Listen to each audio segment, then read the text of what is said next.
अस्सलाम वालेकुम। आप देख रहे हैं एशिया एक्सप्रेस। मैं हूं शारिक नशबंदी। इस वक्त औरंगाबाद के तारीखी मैदान यानी आम खास मैदान में हम मौजूद है। यहां पर 15 दिसंबर से एक एजुकेशन एक्सपो चल रहा है और इसमें ख़ास बात यह है कि बुक स्टॉल्स लगाए गए हैं और पूरे इंडिया से तकरीबन 60 से ज़ायद पब्लिशर्स यहां पर मौजूद है, जिन्होंने अपनी अपनी अलग अलग तसनीफ़ात यहाँ पर लेकर आए हैं। तारीख़ी किताबें मौजूद है, साइंस पर मबनी किताबें मौजूद है, मज़हब इस्लाम पर जितने फ़िक़ही मसाइल है, कुरान शरीफ के नुस्खे है, तमाम तर तालीमात की से मुतालिक जितनी ज़्यादा से ज़्यादा किताबें 60 से ज़ायद पब्लिशर्स ने यहाँ पर लेकर आए हैं। आज हमारे दरमियान मौजूद है अबुल आला साहब है, अपने इश्तियाक साहब है।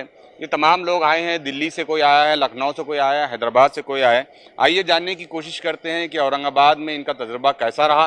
औरंगाबाद के जो रीडर्स है, औरंगाबाद के जो पढ़ने वाले लोग हैं, उनका अपना टेस्ट कैसा है। हम इन्हीं ये जानने की कोशिश करेंगे कि औरंगाबाद का ज़ौक़ और शौक़ से क्या ये लोग मुतमईन हैं। सर, आपका बहुत बहुत इस्तकबाल है औरंगाबाद में, और इस औरंगाबाद एजुकेशन एक्सपो में आप लोग आए हैं, आपका इस्तकबाल करते हैं।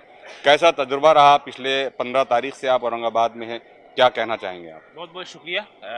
औरंगाबाद के हमारे साथी औरंगाबाद के अवाम मुबारकबाद की मुस्तहिक है कि उसने अपने यहाँ पूरी एक दुनिया को बुलाया है। ये जो किताब मेला आपके सामने नज़र आ रहा है, इस किताब मेले में आपको दुनिया भर की किताबें मिलेंगी। अरबी की किताबों के भी ट्रांसलेशन आपको मिलेंगे, अंग्रेज़ी किताबों के भी मिलेंगे और दूसरी ज़बानों से भी ट्रांसलेशन मिलेंगे। उर्दू की भी बहुत सी किताबें आपको तरह तरह की मिलेंगी, तरह तरह के मौज़ूआत पर, हिंदी और इंग्लिश और दूसरी ज़बानों में भी मिलेंगी। तो ये औरंगाबाद की एक तरह से खुशनसीबी है कि यहाँ एक पूरी किताबों की दुनिया मौजूद है इस वक्त। आपसे ये समझना चाहूँगा कि सोशल मीडिया का दौर है और आपका अपना एक बड़ा तजुर्बा है, आपकी तीसरी पीढ़ी है जो आप जो है तो किताबों की दुनिया में खिदमत अंजाम दे रहे हैं। सोशल मीडिया का दौर है, सोशल मीडिया का दौर आने के बाद किताबों की फ़रोख्त पर कितना असर पड़ा, इस पर क्या कहना चाहेंगे? बहुत बहुत शुक्रिया औरंगाबाद।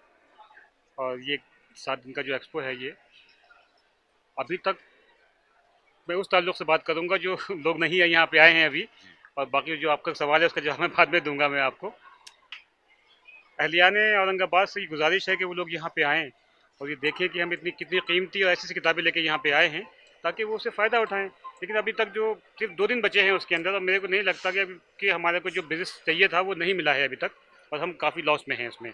तो आपसे गुजारिश ये है कि आप लोग आएँ और हमारी किताबों को देखें और ख़रीदें। तो ये तो एक अपील है कि आप आए और इस कीमती इस गोल्डन अपॉर्चुनिटी का ज़्यादा से ज़्यादा फ़ायदा उठाएं, क्योंकि तो आमतौर से दुनिया भर की किताबें एक जगह मिलना बहुत मुश्किल होता है। तो एक बहुत नायाब मौका है औरंगाबाद और मराठवाड़ा के लोगों के लिए कि वो यहाँ पर आए। अब हमारा हमारा वही सवाल है जी, हमारा पहला वही सवाल था आपसे कि सोशल मीडिया के इस दौर में कितना फ़र्क पड़ा है किताबों की फ़रोख्त पर, क्योंकि आपकी ये तीसरी पीढ़ी है, आप किताबें फ़रोख्त कर रहे हैं। देखिए, फ़र्क तो पड़ता है और फ़र्क पड़ा भी है काफ़ी उसके अंदर। लेकिन जो लोग किताब को पसंद करते हैं वो फिर किताब ही ख़रीदते हैं। वो पीडीएफ वगैरह के ज़माने पे या उस पर वो नहीं जाते हैं। वो अभी आप देखें यूएस में पहले क्या था, तो पीडीएफ की स्टार्टिंग हुई, लोग गए, लेकिन वो लोग फिर लौट के किताबों की तरफ आ रहे हैं। किताब की हिफाजत अपनी जगह है, वो कभी कम नहीं हो सकती। मेरा मानना तो ये है। अच्छा, जितना बिजनेस अभी तक हुआ है, हमारे पास औरंगाबाद में एक ट्रेंड चल पड़ा है कि उर्दू मीडियम या उर्दू मीडियम में पढ़ाने वाले असातिज़ा भी अपने बच्चों को अंग्रेज़ी मीडियम से पढ़ा रहे हैं। क्या अंग्रेज़ी मीडियम से पढ़ने वाले तलबा, अंग्रेज़ी मीडियम से ताल्लुक़ रखने वाले लोग भी आए हैं किताबें ख़रीदने के लिए? जी, बहुत लोग आए हैं। और सबसे बड़ी बात यह है कि मैं महाराष्ट्र में जो है, आपकी मराठी ज़बान जो मादर जो है मादर वो जो है, वो आपकी मराठी है। लेकिन यहाँ पे लोगों ने उर्दू को संभाल के रखा हुआ है। जो इंग्लिश मीडियम के बच्चे हैं, वो उनके बच्चे अगर उर्दू नहीं जानते हैं तो उनके लिए सीखने की किताबें लोग लेके जा रहे हैं। उसके अलावा इंग्लिश की किताबें लोग बहुत पसंद कर रहे हैं, वो इस्लामिक हों या जनरल किताबें हों वो। तो मेरा मानना ये है कि वो उसके ये एक बड़ी खुशाइन बात सामने आई है कि अंग्रेज़ी से ताल्लुक़ रखने वाले लोग अपने बच्चों को उर्दू सिखाने के लिए उर्दू की किताबें ख़रीद कर लेके जा रहे हैं। यूपी से हमारे साथ मौजूद हैं, आपके तजुर्बा क्या है, आप बताइए इसमें। सर, मैं उत्तर प्रदेश उर्दू अकादमी की जानिब से नुमाइंदगी कर रहा हूँ। हमारी एकेडमी पूरे हिंदुस्तान के अंदर सबसे ज़्यादा सस्ती किताबें और यानी कि इल्म और अदब से ताल्लुक़ रखने वाली किताबों की फ़रोख्त करती है। तो एक्सपो में हमारा आने का मकसद था कि औरंगाबाद के लोगों के पास ज़्यादा सस्ती किताबें हों, अदब से मुताल्लिक़ हो, लिटरेचर से वो हो। तो हमारे पास मौलाना अबुल कलाम आज़ाद का एक अल हिलाल का सेट है, जो कि हम यहाँ पर लाए हैं। तो हमारे सचिव जनाब शौकत अली साहब ने हम लोगों को यहाँ भेजा है कैसा रहा तजुर्बा कैसा? तजुर्बा सर ऐसा रहेगा कि रिस्पांस थोड़ा कम है और लोगों में रुझान कम है अदब से मतलब मुतालिक। तो ये आप देख रहे थे एशिया एक्सप्रेस का एक शॉर्ट अपडेट जिसमें हमने बताने की कोशिश की है कि कैसे पूरे मुल्क से जो है तो पब्लिशर्स यहाँ पर जमा हुए हैं। एक बहुत बेहतरीन मौका है और इस मौके से फ़ायदा उठाने के लिए आपके पास सिर्फ 2 दिन बचे हैं। आप ज़्यादा से ज़्यादा तादाद में पूरी फैमिली के साथ इस एजुकेशन एक्सपो का रुख कीजिए, किताबें ख़रीदिए और तालीम से अपनी मोहब्बत का इजहार का एक बेहतरीन तरीक़ा है, उर्दू से अपनी मोहब्बत का इजहार का एक बेहतरीन तरीक़ा है। आपसे दरख्वास्त है कि आप ज़्यादा से ज़्यादा तादाद में आमखास मैदान का रुख करें। बचे हुए 2 दिन में अपने बच्चों के साथ किताबें ख़रीदिए और किताबें ख़रीद कर इल्म को ज़्यादा से ज़्यादा फैलाने में अपना कंट्रीब्यूट करें। 15 दिसंबर से औरंगाबाद के तारीख़ी मैदान आम खास पर जारी एक अजीमशान एजुकेशनल एक्सपो जो पूरे मराठवाड़ा ही नहीं बल्कि पूरे महाराष्ट्र की तवज्जो का मरकज़ बना हुआ है। यहाँ पर 60 से ज़ायद पब्लिशर्स दुनिया भर की किताबें लेकर आए हैं। जाहिर सी बात है कि इतने बड़े अरेंजमेंट्स के लिए कोई ना कोई टीम ज़रूर काम कर रही थी और वो टीम के जो अहम सतून हैं अब्दुल बासित साहब, अफरोज़ साहब और परवेज़ सर और इनकी पूरी टीम ने मिलकर ये अजीमशान एक एहतमाम किया है, ऑर्गेनाइज़ किया है। पूरे उर्दू के चाहने वालों के लिए, तालीमी मैदान से ताल्लुक़ रखने वाले हर आम व ख़ास के लिए आम ख़ास मैदान पर बेहतरीन इंतज़ाम किया है। आइए इन्हीं से जानने की कोशिश करते हैं कि ये 5 दिन का तजुर्बा कैसा रहा। अभी इस एक्सपो को ख़त्म होने में 2 दिन का वक्त बाकी है। मैं परवेज़ सर आपका इस्तकबाल करता हूँ कि कैसा रहा आपका ये एक्सपीरियंस जो आपने ऑर्गेनाइज़ किया था, क्या आप अपना जो मकसद था उसमें कामयाब हो पाए हैं? जी, अल्हम्दुलिल्लाह अल्लाह का बड़ा एहसान रहा कि जिस तरह पिछले साल इस एक्सपो को ऑर्गेनाइज़ किया गया था उसके मुकाबले इस बार हमने इसके एक्टिविटीज़ में इजाफ़ा किया, इसके अहाते में इजाफ़ा किया, स्टॉल्स में इजाफ़ा किया और बहुत सारी एक्टिविटीज़ हमने यहाँ बढ़ाई है। और अल्हम्दुलिल्लाह हम देख रहे हैं कि आज हमारा एक्सपो का चौथा दिन है और हर दिन हमारे पास में जो है तो लोगों की तादाद बढ़ती जा रही है। और ख़ास बात ये रही कि औरंगाबाद के शहरियान के साथ साथ अतराफ़ के ज़िले से बहुत सारे लोगों ने इसमें शिरकत की है। सर बुनियादी तौर पे क्या मकसद था इस पूरे एक्सपो को ऑर्गेनाइज़ करने के पीछे? देखिए, इसका मकसद बहुत ही क्लियर है कि हम ये चाह रहे थे कि जो हमारा मुस्लिम समाज है, मुस्लिम समाज में आम तौर से ये बताया जाता है कि तालीम की कमी है और तालीम की कमी की वजह से जो है ये मेन स्ट्रीम में शामिल नहीं हो पा रहे हैं। तो हमारी ये छोटी सी कोशिश है कि एक तो तालीमी बेदारी हो और तालीमी बेदारी अब सिर्फ तालीमी बेदारी पर बात करना नहीं होगा बल्कि तालीमी जो मियार है, जो क्वालिटी है, जो स्टैंडर्ड है उसको बढ़ाने की बात करनी पड़ेगी। तो हमारी ये कोशिश है कि तालीमी बेदारी के साथ साथ तालीमी स्टैंडर्ड को भी बढ़ाया जाए और उसी के तहत यहाँ पर हमने जो है पूरे मुल्क भर से जो एजुकेशनल स्कॉलर्स हैं उनको इनवाइट किया। पिछले 6 महीने से टीचर्स की ट्रेनिंग चालू है, स्टूडेंट्स के कॉम्पिटिशन्स चालू है और इसका नतीजा हम देख रहे हैं कि पिछले साल के एक्सपो के बाद से स्कूल की एक्टिविटीज़ में भी बहुत सारी तेज़ी आई है, उनके पार्टिसिपेशन में भी इजाफा हुआ है और कहीं ना कहीं स्कूल मैनेजमेंट, टीचर और स्टूडेंट्स का जो एक अप्रोच है एजुकेशन की तरफ उसमें हमने बदलाव देखा है। अल्हम्दुलिल्लाह हमारा मकसद यही था और हम अपने मकसद में कामयाब होते हुए हमको नज़र आ रहे हैं। इस वक्त मेरे साथ मौजूद है अफरोज़ साहब। अफरोज़ साहब किसी तारुफ के मोहताज नहीं है। अफरोज़ भाई बताइए कि ये इतना बड़ा अरेंजमेंट आमतौर से हम देखते हैं तो किसी कॉरपोरेट लेवल के कंपनीज ऑर्गेनाइज करती है या बड़े बड़े इंडस्ट्री लेवल के लोग काम करते हैं। आपने कैसे सोचा था कि इतने कॉरपोरेट अंदाज में इतने एक मुनज़्ज़म तरीके से आप एक एक्सपो को ऑर्गेनाइज करेंगे और कब से कोशिशें चल रही थी? देखिए, ये कोई महीना 2 महीने या साल भर की कोशिश नहीं है। हम एक लंबे अरसे से सोशल एक्टिविटीज़ कर रहे थे और एक एहसास कमतरी हमारे लोगों में हम महसूस कर रहे थे कि कॉरपोरेट इवेंट्स जो है तो मुसलमानों के इलाकों में नहीं हो सकती, मुसलमान नहीं कर सकते। तो हमको ये महसूस हुआ कि हमें इस सोच को बदलने की ज़रूरत है। एक एहसास कमतरी जो है उसको बदलने की ज़रूरत है। तो हमने लोगों को जमा किया और 10-12 सालों से जो लोग ज़मीनी सतह पर काम कर रहे थे और हमने कुछ वक्त साथ में गुजारा और कुछ स्टडी की कि हम कैसे इन चीज़ों को मैनेज कर सकते हैं और कोशिश करने से आप हर चीज़ को हासिल कर सकते हैं।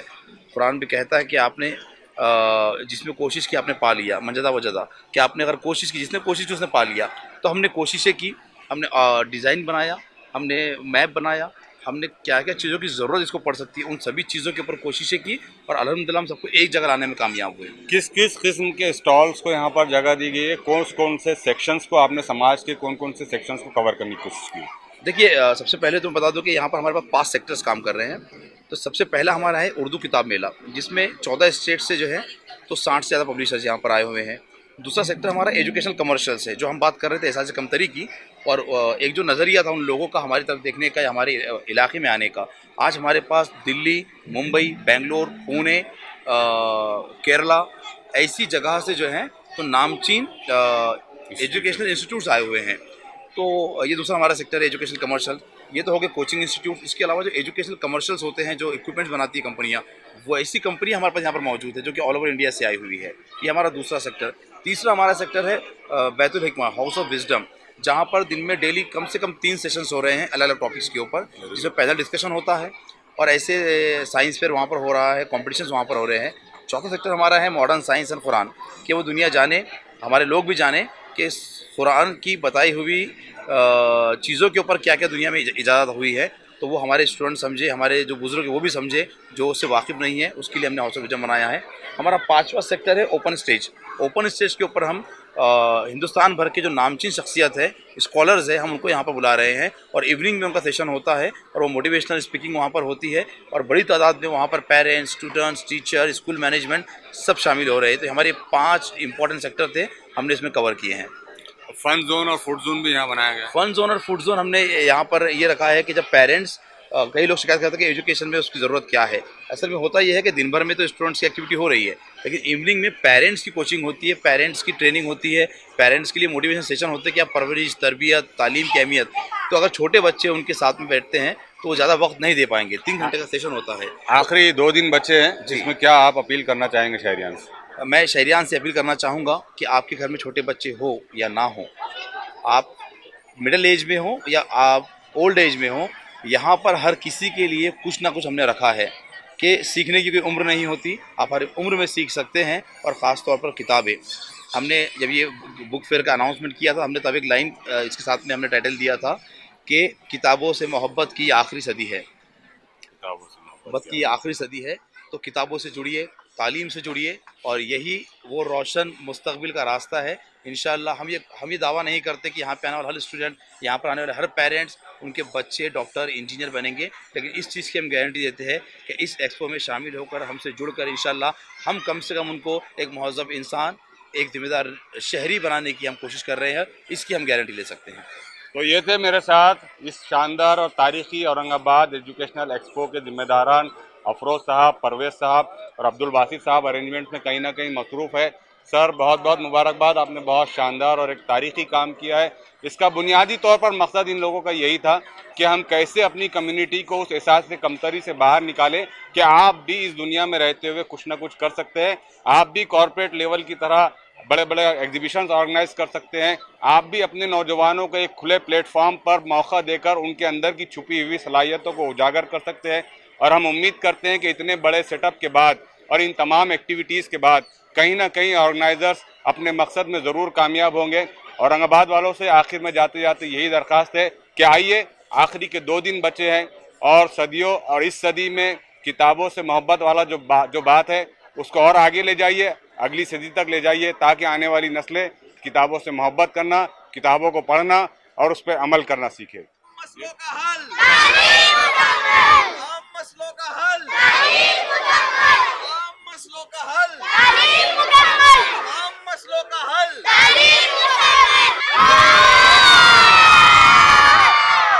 तो ये तारीखी मैदान, आम खास मैदान पर जारी औरंगाबाद एजुकेशन एक्सपो में इस वक्त हम मौजूद है। ये मासूम से बच्चे आज अपने स्कूल से यहाँ पर विजिट करने आए थे। आइए इन्हीं से पूछते हैं कि बेटा कैसा लगा आपको एग्जीबिशन? अच्छा लगा, इधर उधर घूमे और बहुत अच्छा लगा। अच्छा, और बुक स्टॉल्स पे गए थे? Yes sir. अच्छा, नेक्स्ट टाइम और ऐसा होना चाहिए कि नहीं होना चाहिए? यस सर, होना चाहिए। तो बच्चों को बुक स्टॉल्स के साथ साथ जो है तो खाने पीने के फूड स्टॉल भी यहाँ पर लगाए गए हैं और माशाल्लाह पूरे औरंगाबाद ज़िले के तकरीबन स्कूल्स के स्टूडेंट ने यहाँ पर विज़िट किया है। और इस ऑर्गेनाइजिंग कमेटी का भी मकसद यही था कि हम अपने तलबा में ये शऊर बेदार करें और उन्हें ये बताएं कि आपकी कम्युनिटी के लोग भी इस किस्म के एग्जीबिशन से ऑर्गेनाइज कर सकते हैं। ज़रूरत इसी बात की है कि हम अपनी आने वाली नस्लों को ऐसे मौक़े फ़राहम करें, ऐसे प्लेटफॉर्म्स प्रोवाइड करें जहां वो अपनी सलाहियतों का खुले तौर पर इस्तेमाल कर सके। इस वक्त हम औरंगाबाद एक्सपो में मौजूद है और यहाँ पर एक ऐसी शख्सियत से मुलाकात का मौका मिला। इस्लामिक रिसर्च सेंटर के नाम से पूरी दुनिया इस सेंटर को जानती है और इसके रूह रवां एडवोकेट सैयद फैज़ साहब है। आज सैयद फैज़ साहब के वालिद और वालिदा का भी यहाँ पर विज़िट हुआ है। आइए कोशिश करते हैं वालिद और वालिदा से मुलाकात करके कि एडवोकेट सैयद फैज़, ये सैयद फैज़ बने कैसे, इस्लामिक स्कॉलर बने कैसे, क्या ये आम नौजवान थे या सैयद फैज़ साहब की कैसी एक्टिविटीज़ थी। मैं आपका इस्तकबाल करता हूँ एशिया एक्सप्रेस में। आंटी ये बताइए कि क्या आपको लगता था कि एडवोकेट सैयद फैज़ इस तरीके से दीन की खिदमत कर पाएंगे? हाँ, ये था मेरे दिल में, क्योंकि मैं अल्लाह से मांगती थी वो। जी। उन्होंने बहुत शरीर थे, उन्होंने बहुत कुछ किया 12 तक, मगर मेरी कोशिश हमेशा ये थी कि मैं उनको एक सही रास्ते पर लाऊं, जो अल्लाह ताला ने जिसकी हिदायत हमको दिया है कुरान में, हमारे रसूल ने जो हमको बता के गया। मैंने उनकी हर मुमकिन कोशिश की और कुछ हालात और हादसात उनके साथ ऐसे हुए जिससे वो इस तरफ पलटे। अच्छा।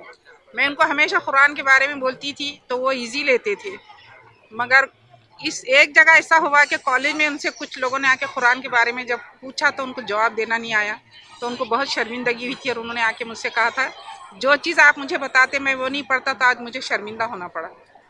बस वो वाक़या ऐसा हुआ कि उसके बाद अल्लाह ताला ने उनकी काया पलटी और मैंने उनको हमेशा सपोर्ट की। मैंने कभी भी उनसे लापरवाह नहीं रही। मैंने हमेशा ये कोशिश की कि एक बेटा है तो हमेशा नेक निकले और कुछ खिदमत खल्क करे और कुछ अच्छा काम करे। देखिए, ज़िंदगी में दो चीज़ें इंसान को कामयाब बनाती है, एक हलाल रोज़ी और हमारी मेहनत। इसके अलावा बाकी सब चीज़ें आप अल्लाह पे छोड़ दीजिए, वो अल्लाह खुद देने वाला है। उनके वालिद ने हलाल कमाई खिलाई और मैंने तरबियत की। और एक माँ अगर चाहे तो उसके बच्चे को मुजाहिदी बना सकती और चोर भी बना सकती है, वो उसके हाथ में है। कोशिश करना चाहिए। अंकल भी यहाँ मौजूद है। अंकल बताइए कि फैज़ भाई ने कभी शरारत की तो आपने कब कब छड़ी का इस्तेमाल करे उनके लिए? ये कभी भी नहीं हुआ, अल्हम्दुलिल्लाह। कभी भी शरारत भी किए या पढ़ने में भी जिस तरह से भी थे, मैंने कभी भी डांटा नहीं। मैंने कहा सब एक्सेप्टेबल है, हर चीज़, बस सही रहो, मतलब ज़्यादा ये करो। कैसा महसूस करते हैं आप, मतलब एडवोकेट फैज़ साहब जो है तो वाकई आज दीन की बहुत बड़ी खिदमत अंजाम दे रहे हैं। लेटेस्ट टेक्नोलॉजी का, सोशल मीडिया का इस्तेमाल करते हुए दीन की तबलीग का काम कर रहे हैं। कैसा महसूस होता है आप? हमको बहुत प्राउड होता है। उन नौजवानों के नाम कोई पैगाम, शहर के और भी कई सारे नौजवान हैं जो एडवोकेट फैज़ साहब नौजवानों को बोलने से पहले तो मैं उनके पेरेंट्स से कहूँगा कि बच्चों में सलाहियत होती है तो उनको उभरना चाहिए, यानी उनको मार से उनको समझाना चाहिए। जैसा कि भाई फेल हुआ तो उसको मार रहे तो वो और वो हो जाएगा, उसको इनकरेज करके उसको मेन फ्लो में रखना चाहिए। बस ये मैं उनको भी कहूँगा और बच्चों को भी कहूँगा कि भाई आप मेहनत करें, यानी हर चीज़ पॉसिबल है, यानी कोई ऐसा नहीं है कि नहीं कर सकते। बच्चे तो आजकल के बहुत इंटेलिजेंट है माशाल्लाह, बहुत उनके अंदर चीज़ें हैं, तो बस वो है कि उनको मेहनत करने की ज़रूरत है। तो आज चलिए आज इत्तेफाक से एडवोकेट सैयद फैज़ साहब के वालिदैन से मुलाकात हुई, जहां ये चीज़ें समझने में आई कि अपने बच्चों के अंदर छुपी हुई सलाहियतों को आप उन्हें समझा मना कर बाहर निकालने की कोशिश करें, उन पर सख्ती से थोड़ा परहेज़ करें और जैसे आंटी ने कहा कि हलाल लुक़मा अपनी नस्लों को खिलाने की कोशिश करें, उसका नतीजा हमेशा बेहतर ही निकलेगा इंशाल्लाह। कैमरा पर्सन मोहम्मद जावेद और शफीक के साथ मैं शारिक नक्शबंदी, एशिया एक्सप्रेस।